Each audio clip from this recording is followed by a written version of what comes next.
This week on Sweet Ruca, we set sail offshore from St. Croix to Grenada. A last-minute email from the government of Grenada changes all of our plans, and we play Frogger with tropical storms and try to find the right weather window to avoid disaster. I know that the tropical storm is a little bit closer and has been moving faster than what it was originally predicted, but we saw a lot of lightning out on the horizon. I'm Kate. This is Curtis and Roxy the dog. This is our tiny home, Sweet Ruca. We left everything to sail around the world without going through the canal. You heard me right. Cape Horn and the Cape of Good Hope. Click subscribe and come along for the ride. The afternoon before we left on passage to Grenada, we collected a bit more water from a passing squall. Tropical storms were starting to roll through the Caribbean, and we needed to get our butts to Grenada if we wanted to remain out of the way of the majority of the storms. Not that Grenada is always free and clear. It was time to leave this beautiful place and head towards the Isle of Spice. As is always with Sweet Ruca, it's never a dull passage. Stay tuned to see what happens next. Roxy, are we going sailing? Yeah. Wagging her tail. A little bit of dew on the deck this morning. Got my lucky Ruca shorts on. We've been here in the U.S. Virgin Islands for some unintended months now, and we are going to go quarantine ourselves in Grenada and then wait and see from there. Hopefully avoid some of these hurricanes and storms that are developing. There it is, it's the sun over St. Croix. It's beautiful. Hopefully it's just as beautiful of a sail. Just a week before, we had fully prepped the boat to leave for Grenada. We were to leave at sundown, and the whole boat was ready to the point that we had even warmed up the engine. As we were shuffling about for the final touches, I heard a notification from my phone and noticed that we had received an email from the Grenada government telling all boats planning to arrive during the predetermined dates to stay put. Tropical storm Gonzolo was spooling up to hit Grenada right at the time of our arrival, and the quarantine anchorage would be cleared and shut down as boats went into the mangroves and bays for safety. We double-checked the weather routing and noticed the storm did not turn north as predicted and was pointed straight at Grenada. So now, here we are, a week later, sailing in a weather window between two tropical storms. We were going to be cutting it close, but we couldn't pass up a quick ride. We figured the further south we were, the safer we would be during hurricane season. Winds are a little bit north, so it's a little bit rolly in here, but that's going to make for a beautiful sail down south to Grenada. Got the mainsail all ready, hatch covers are off. Roxy's got her yoga mat out so she can chill when the boat heels. Water's so clean you can see the bottom.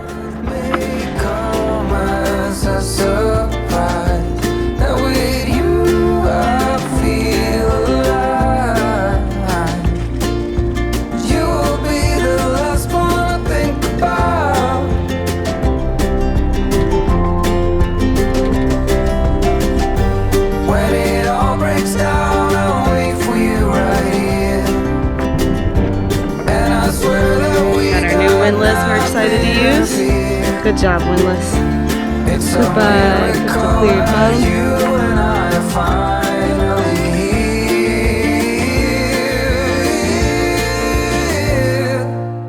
Curtis had wanted to leave the night before to get a head start on our passage. I was feeling a bit under the weather and convinced him to wait until morning. We expected a 2-day passage on our 46-foot sailboat with a 14-day quarantine on our vessel when we arrived. Winds would be strong but reachy, and we prepped the boat for a much-anticipated passage. It's only 2 days. What could go wrong? It was time to get the sails up and the boat ready to go. After some coffee first. There comes Curtis in all his glory. Morning. Ooh, look at that sunrise. Look at that sunrise.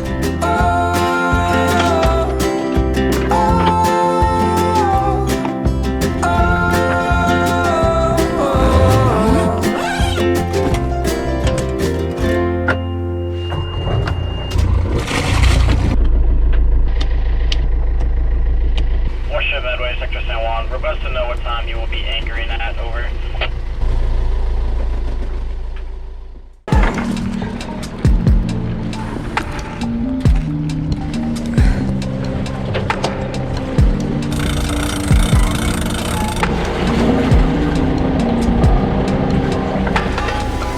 Over meadow, inside sprung grass.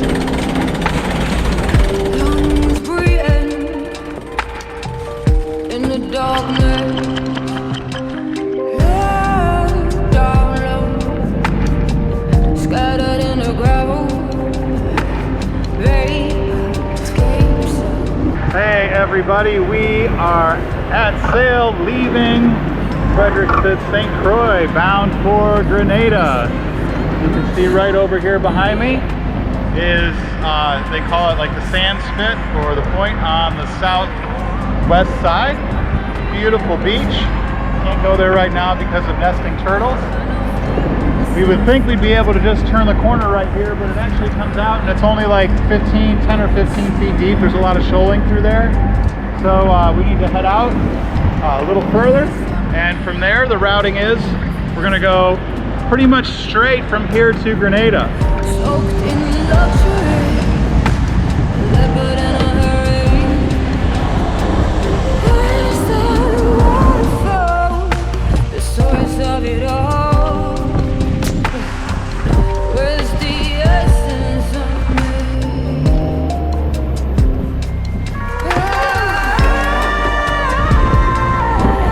Find the strength in my shoulders. Lies always say, come on, but mommy, I try.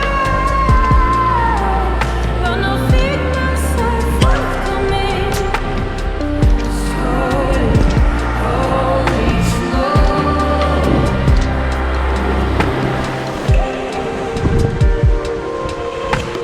Figments are forthcoming in my gently weak. Curtis got the boat dialed in, and I focused on not getting seasick. 2 days seemed like nothing compared to our last passage, but any time on sea requires us to be vigilant and stay serious and focused. You excited to go to Grenada? I like those shorts you have on. My lucky Ruca shorts. But yeah, we're going to Grenada, land of the spices. Get some spices. Spices. Ooh, I gotta get a little shot. 8.56. Ooh, up on! Up on, the dinghy touched the wave. What's up? We are currently offshore. I am down here off shift, just kind of hanging out. It's a nice sunshiny day outside, but there's really not a whole lot to do. Autopilot's driving, sails are trimmed. See here, we're speed over ground is about 8.5 knots. We're going up and down in waves. The boat speed down here is 8.1. So we're pretty happy campers with that speed at this angle. We're just following a little roundabout route down to Grenada around Isle Isla Aves. Probably didn't say that right. That's directly in our path. We don't want to hit that, and also the wind is going to take us kind of up and around. We'll get a little bit more east and we'll have a little bit better reach back into Grenada rather than the little upwind leg at the end. So this gives you an idea of what we utilize downstairs. We've got this in our aft cabin. This is the B&G relay to our iPad. This mirrors the screen that we have and allows us to control the navigation unit upstairs. And as you can see, we just have it mounted up here in the room with a little suction mount on the iPad, and then we can take it with us anywhere we really need. So when we go off shift, or we just don't want to be on deck and want to take a little nap, we just crawl right back here in the bunk and we can see all the radar, vital boat data, and then we can utilize the autopilot remote control to steer the boat if need be, which we haven't done in 3 or 4 hours. So that's our plan, and right now we're just kind of hanging out. All right, now we're gonna go see what Kate's up to. Hey, babe. All right, we've got Kate just laying around enjoying the fan up here in the starboard side bunk. It's a comfy place right now. What's going on, babe? That's a good wind angle. You like this wind angle? Yeah, pretty good. Okay. Not bad. I'm still a little, I don't feel queasy, but I just feel really like tired. Probably from that pill. Yeah. Probably a little worn out too. Yeah. Keep sleeping?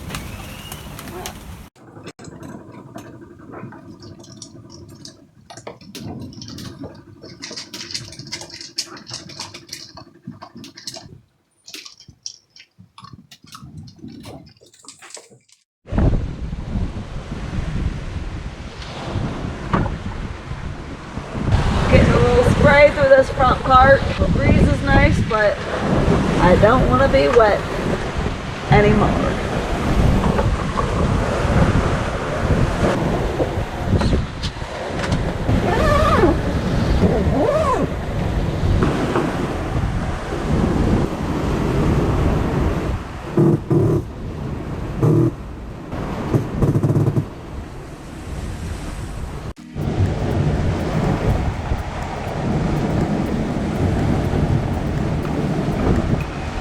Roxy's got her lean on for eating.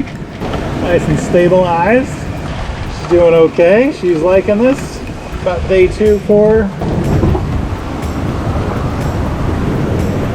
Look at that there. We're moving right along.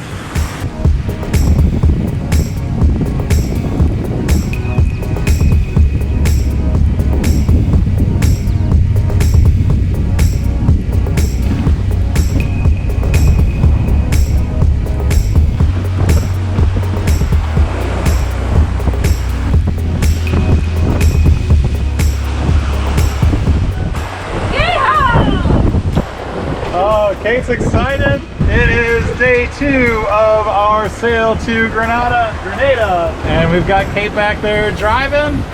Figure we'd show you how it is. What's the wind speed here, Kate? 22. 22 knots of breeze. We're going about 9 knots of boat speed, and we are just having a wonderful time. We are approximately, I don't know, probably 20 hours left out of Grenada. We expect to be there at about 7 or 8 a.m. tomorrow if the conditions hold. And we are, it's currently I think like 10 o'clock, 10 a.m. Through the night we've had water coming over the deck. We've had water actually come into our door aids and get our floor downstairs wet. It's been pretty rough here and there, but it's been great conditions for sailing really fast. So that's what we've been doing. We put down about 185 or... 10-5, solid. Oh, 10-5? Sorry. Killing it, over 10 knots. Woo! Yippee-ki-yay! Kate is hand steering and crushing it.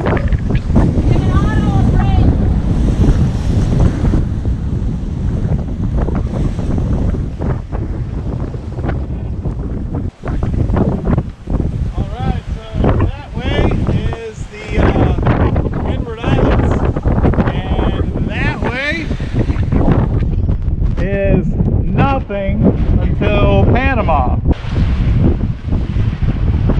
Giving Otto a break here, hand steering. Trying to get through some of these waves. And I don't know, just enjoying this Tuesday morning sail. Otto had a long night last night and all day yesterday, so figured it was time for me to have a little bit of the fun. Getting my muscles on. Woo!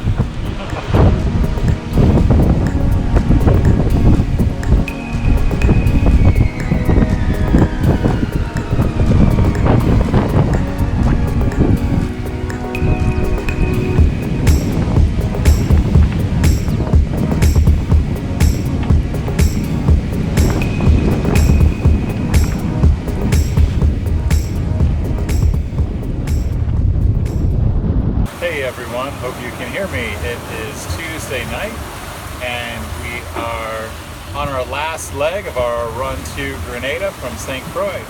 It is pretty nice outside.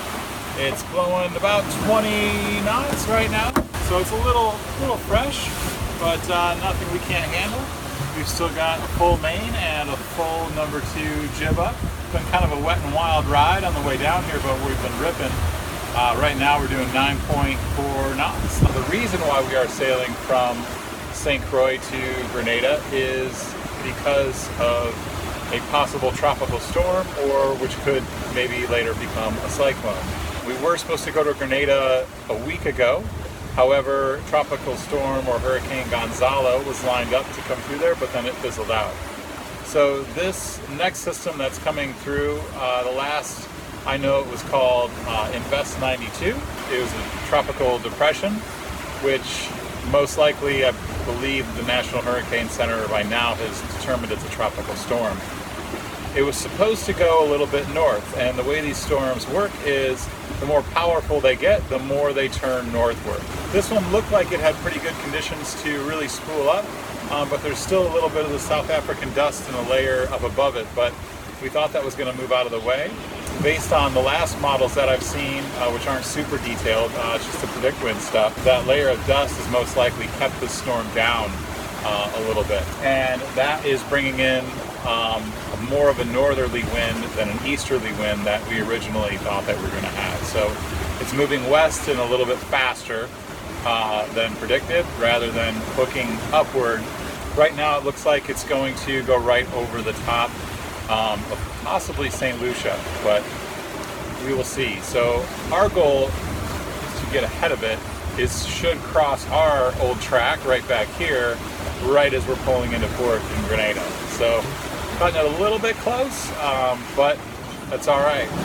The nice thing is, though, is having a pretty decently fast boat for this. I don't know, maybe 175 to 195 miles a day is our, average. We can absolutely do over 200 if we work hard at it, but it's not really a sustainable thing day after day. So a good solid, say 180 average is decent for us.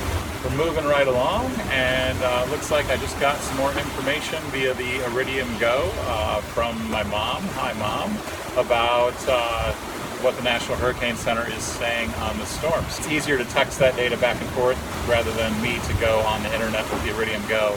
Probably take me 3 hours to download it rather than message out and then have somebody else look it up on a high-speed connection and then just text me the details. Back to going 9 knots and kind of, surfing down some little waves here and there. We'll catch y'all later.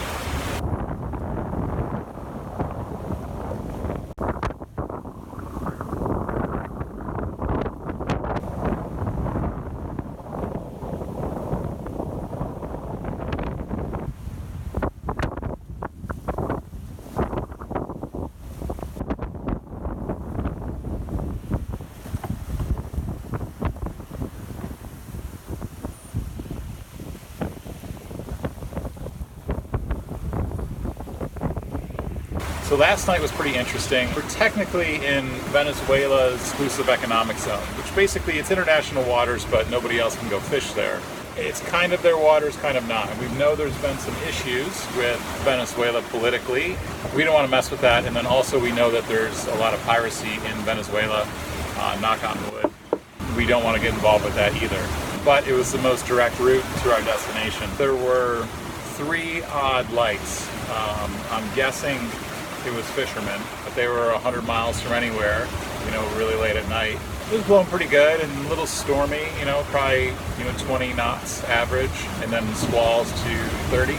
So we kind of came up on one, and I was getting a really weird feeling about some of the lights. They definitely seemed to be getting brighter. Didn't know if they were moving towards us or we were moving towards them necessarily. It was kind of hard to see and get bearings on them because the waves were so big they would go in and out.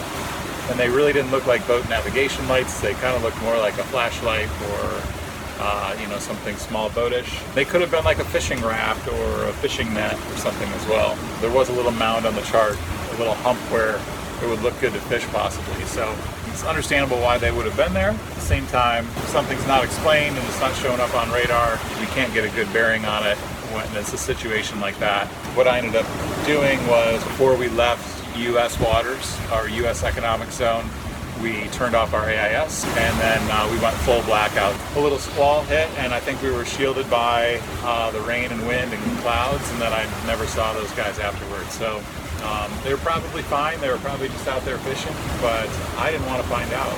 So it was a good security drill. Maybe try and update you through the night if we can.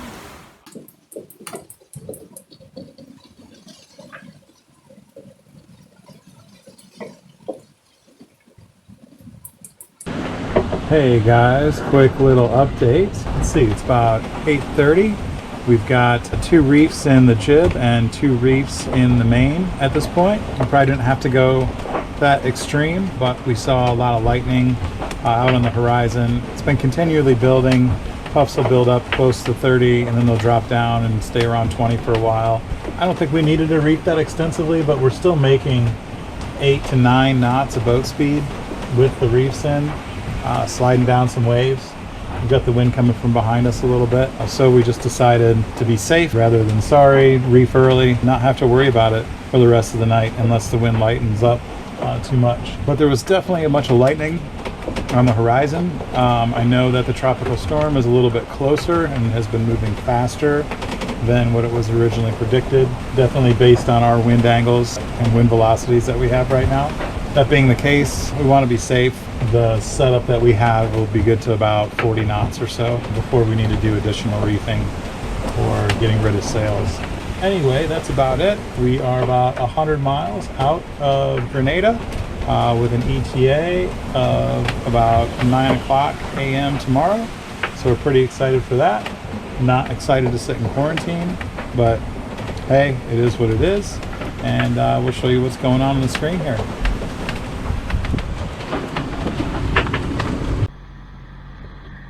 Roxy, what's that smell?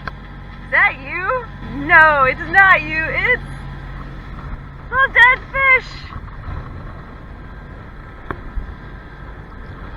We've got ourselves a little stowaway amongst all this sargasso weed. Check it out. Ugh.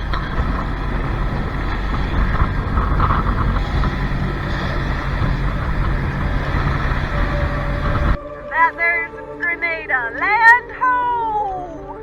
I think I'll do a little preemptive deck cleaning.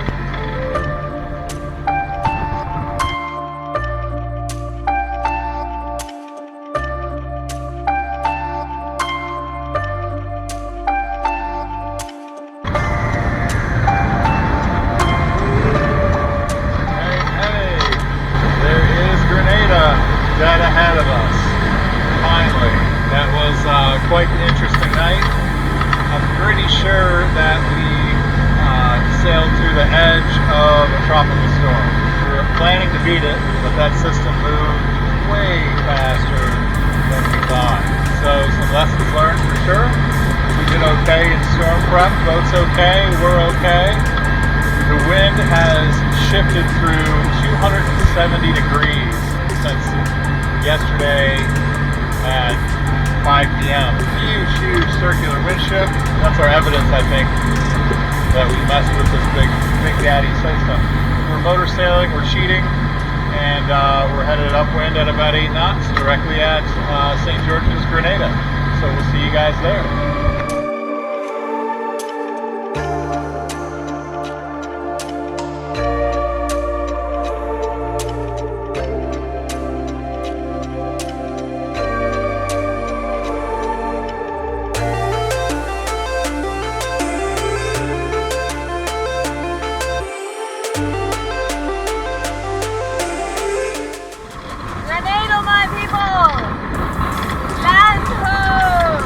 We finished our trip just over 2 days with a high boat speed of 11 knots and a max wind speed of 38 knots. We averaged about 7.8 knots and enjoyed using the new autopilot remote control on the way down. We were now one country closer to our goal. Stay tuned next week to see the end of our sail and our experience through quarantine at the Isle of Spice.